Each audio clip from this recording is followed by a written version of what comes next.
Issa Diarra. Oui. démb vraiment ñu yeewu ak tiis foofu ci Mali ak li xew foofu vraiment ñu jàpp IBK ak premier ministre métti nan nga ko dundee fii yéen Maliens yi Thiès vraiment ñu ngi nuyu yéen waa télé yëpp di leen gërëm di leen ziar bu baax a baax a baax a baax si liggéey bi vraiment affaire métti nañ trop trop trop nag am nga histoire yu mel ni bu amee sa réew si xel du dal surtout parents yaa ngi fa rek yaa ngi fa mag yaa ngi fa affaire bi daal métti nañu trop di ñaan population Mali aussi ñu def nanga naka àdduna amul solo loo gis rek nang la vraiment Olof Ndiaye nee na béy du matt mais bu demee ba sonn dina jëngu loolu moo dal population bi kon ñu ngi leen di ñaan ñu def nanga rek xool circulation ni ñu ko mënee. béy du matt mais bu demee ba sonn day matt. waaw dama la population Mali c'est-à-dire que ñoom lan moo leen métti au fait. li matte bari na gars yi dañoo sonn. affaire yëpp a jaxasoo liggéey amatul gars yi mënuñ liggéey normal yëpp daal dafa métti daal looloo indi loolu war loolu. mais loolu warul mën a tax ñu jël président bi nii taxañ ko yooyu ak ministre ak premier ministre waroon nañu waxtaan ba jubóo moo gën loolu. mais gars yi dañoo waxtaan ba sonn saa yu bu ñuy waxtaanee rek affaire yi xaw na sedd tuuti rek gars yi nekk si seen yitte yi moo tax population bi dem ba sonn bu ñuy sonnee ñoom tamit dañuy jéem a yëngu rek. chaque fois bu président ñëwee rek bu ngeen sonnee def coup d'état ndax loolu tamit dina jëmale Mali kanam. vraiment du jëmale Mali kanam loolu baaxul loolu boo toogee xool. lan moo baaxul. loolu noonu maanaam saa yu coup d'état chaque jour loolu baaxul gars yi war nañ xool solution yi nga xam ne dañuy toog di waxtaan xool yi nga xam ne réew mi mën a jëm gannaaw mais toujours coup d'état moom vraiment jëmal kër quoi lii ñaan population bi rek ñu defal nañ ko. IBK lu tax ngeen contre ko lu tax ngeen génn ci moom population bi foofu lan la wax ci defu ko. lan la wax def ko bari na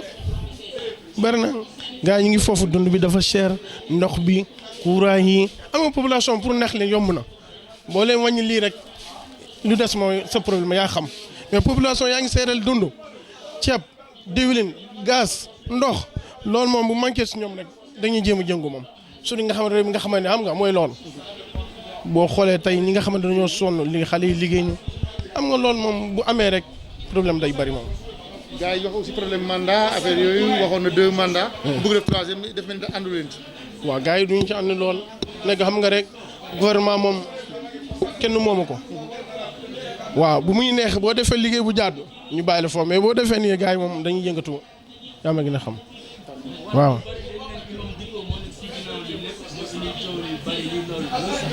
waaw loolu aussi dëgg la pa boobu xam nga rek ñoom chaque jour jënd bu amee rek mooy jënd gars yi xam nga Mamadou Dicko waaw. mais nag li nga wax aussi. coono yi population dafa sonn wala. dañoo sonn waaw population dañoo sonn suñuy sonn dañuy yëngatu. c'est normal. waaw mais li ñuy def nii nag moom baaxul ci crise bi. waaw day gën a yokk crise mais nii rek la mën a demee ah. waaw gars yi bu ñu sonn rek yëngatu moom. lan ngeen di ñaan ca Mali. ni ñuy ñaan ci Mali gars yi ñu dal xol li ñu koy liggéeyante rek di ñaan population bi yàlla def Afrique yëpp jàmm. seen njaay mi pour indi marchandise fii Sénégal. waaw vraiment dina métti nag frontière yëpp tëj xam nga oto saa fu mu toll nii Mali oto demul dikkul affaire yëpp tëj waaw. Sénégal fii alhamdulilah ñu ngi sant yàlla bu baax amuñu benn problème dund nice nekk si jàmm vraiment di ñaan population Sénégal aussi yàlla def ñu Afrique yëpp jàmm maa ñu taw féex ak sutura lu am solo la. Issa Diarra. laa tudd quoi Aliou Diarra mais ñëpp Aliou Bambara la may woo. Aliou waaye voilà. ah bon tey daal xam nga Mali daal instant yii dañoo sonn trop ci président bi ak fertilité bi ñuy def ci Mali bon ñun daal ñun dañuy sant yàlla rek ñun dañuy sant yàlla quoi pour Mali c'est que Mali benn buntu la benn dugub la benn buntu la Mali ak Sénégal c'est la même chose bon man daal dama xaw content trop mais. Mali bi nu mu demee instant nii ñëpp dañoo sonn quoi c'est que président am na président yi xamante ne boo def action yi xamante ni rek population yi dañuy mer quoi waaw moo tax.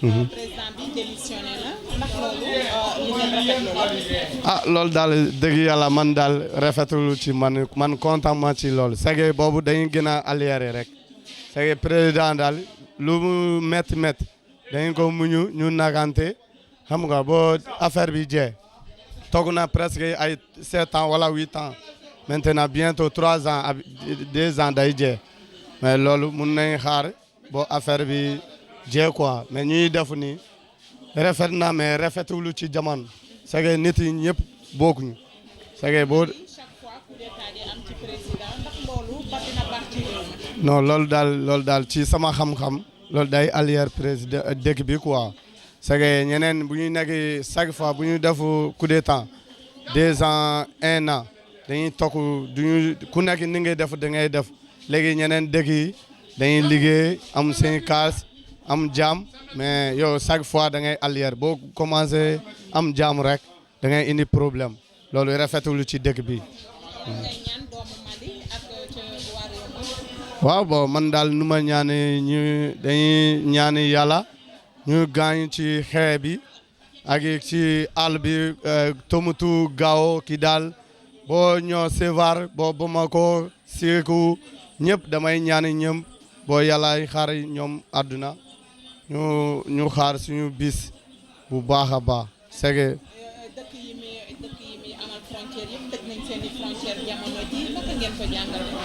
ah bon tëji frontière daal ba loolu daal dëgg yàlla loolu arrangé wul ci ñun c'est que ñun jaay kan lañ ñun dañuy jaay cub jaay lépp mais bu frontière bu tëjee nii instant nii suñu bagage bu bugg ñoo ci Mali jóge Mali ñoo Sénégal fii dañuy fay lu bëri quoi c'est que dédouanement bi avant 375 000 la wala kii de benn cub dañ ko dédouanement kii 450 mais léegi benn cub presque 2500 loolu dafay métti ci ñun quoi waaw loolu dafay métti ci ñun loolu yëpp ci tëj frontière bi la ak feebar bi ñu nekk ci nii day ñaani yàlla feebar bi jóge fii ñëpp noppalu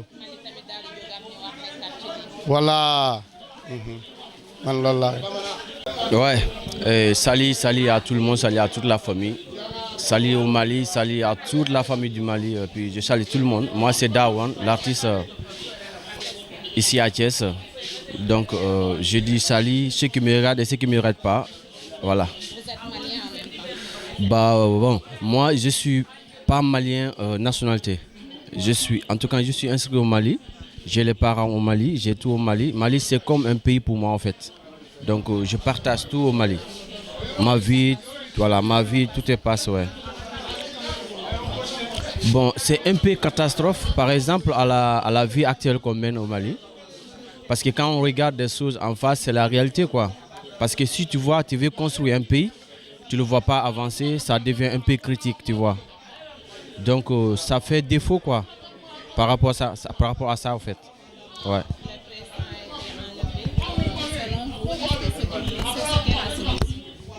Bon, pour moi, parce que en tant qu'artiste, moi je parle. Pour moi, c'était pas une solution. Et c'était aussi une solution. Parce que quand tu vois par rapport à les souches, ce que la population réclame, c'est réellement vrai. C'est effectivement vrai. Quand tu le vois en face, tu le sauras que c'est vrai. Mais ce n'était pas comme ça que ça devrait se dérouler au fait. Il peut y en avoir autre solution, une autre façon de le faire. Mais comme aussi, tu sais, quand la population décide une chose, parce qu'ils souffrent, quand la population souffre, ils révoltent. Et quand ils révoltent, ça s'explose. Donc c'est comme ça ça déroule actuellement. Donc, mais c'est pas ce que moi je souhaitais, franchement. Chaque fois, il y a un coup d'État.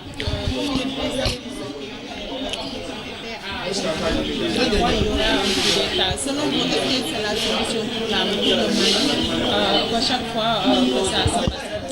Bon, pour être vrai avec vous, le Mali, depuis la naissance du Mali, ça existe. Le Malien, il a une décision très simple et parfois il impose. Parce que c'est quoi le Malien? Le Malien ne veut pas qu'on le double. Une fois que tu le doubles, exactement, il se montre carrément son vrai visage. Vous comprenez? Parce que le Malien, naturellement, il est chaud. Donc, il fait des choses très chaudes. Donc, quand tu prends un président, par exemple, il te donne la parole. Je vais être président, je fais ça, je vais faire ça, je vais faire ça pour mon peuple. Et tu viens. Tous les détails que vous avez donnés, rien n'a été réagi. Personne n'a vu ou bien personne n'est au courant de ce que vous avez fait. Je ne sais pas si c'est le ministre ou bien le député, je ne sais pas, ainsi de suite. Mais en tout cas, ce qui est plus important, c'est que quand tu prends une décision pour ton peuple, il faut agir au fait. Il faut, même si tu n'as pas pu faire tout, mais fais quelque chose au moins. Ils vont dire, ouais, ils essayent. Tu vois, parce que si le Mali se garde, c'est pour les Maliens. S'il est bon, c'est pour les Maliens. Et personne n'y viendra aider Mali. Hein. C'est nous-mêmes qui peut aider Mali, mais pas d'autres personnes en fait. Est-ce qu'il n'est pas temps pour tout cela pour que le Mali se... On en a besoin. On en a besoin que le Mali évolue en fait. Que le Mali passe de ce niveau en fait. Que le Mali se représente maintenant en Afrique comme un pays exemplaire en fait. Parce qu'on a vu tas de choses. Bon, je prends l'exemple au Sénégalais. Hein. Moi, je vis ici. Je travaille ici. Mais par exemple, aujourd'hui, si tu vois le Sénégal se plonge toujours devant l'Afrique, côté politique, c'est ça le problème. Parce qu'il faut avoir des mots trop collectifs. Les mots qui correspondent à ce que la population pense. Parfois, ça va être très dur, mais il s'en sort toujours. Mais c'est ça, parce que toujours, il faut trouver la solution en fait. Mais tu es président, à chaque fois qu'il y a un problème, tu es au courant, mais tu restes là où tu es et tu t'imposes à ce que tu penses. Donc, finalement, tu tombes dans la boule, quoi, en fait. Ouais. Mais aujourd'hui, avec vous êtes commerçant, comme vos camarades, cette crise va plomber l'économie du Mali, mais également vous, en tant que commerçant, vous allez avoir des problèmes pour amener de la marchandise ici au Sénégal. Nous, naturellement, c'est vrai ce que vous avez dit, parce qu'actuellement, nous, on n'arrive pas à avoir nos marchandises. Tout est bloqué. Même dans le Mali, à l'intérieur du Mali, actuellement, ça perturbe beaucoup de choses. Le business, le travail. Donc, tu vois, les études, voilà, dans le travail fonctionnaire, que ce soit dans les bureaux, n'importe où. Actuellement, ça met Mali en panne, en fait. Parce que déjà, avec la crise Covid-19, avec la crise Covid-19, et ça, actuellement, qu'on vit là, vraiment, ça devient des choses très compliquées. Donc, c'est vraiment, c'est un chaos, en fait. Ouais, c'est un chaos. Parce que là, on ne doit pas être... Il faut qu'on essaye de changer, au fait. Amener une autre dynamique pour pouvoir voir un Mali à niveau très grand, quoi, en fait. Avec des grands cœurs, en fait. Mais lui, le président Ibeka a dit qu'il a renoncé, il va rendre le tablier. Et c'est pas trop tard pour vous? Bon, c'est pas trop tard, c'est trop tard. Tu sais pourquoi c'est pas trop tard, c'est trop tard? Parce que par exemple, moi, je prends l'exemple à moi, quoi. Donc, il voulait peut-être voir ce que la population réclame. C'est pourquoi il a refusé au début pour faire ce que la population lui demande. Mais quant à la population, ils n'ont pas pu supporter pour attendre ça.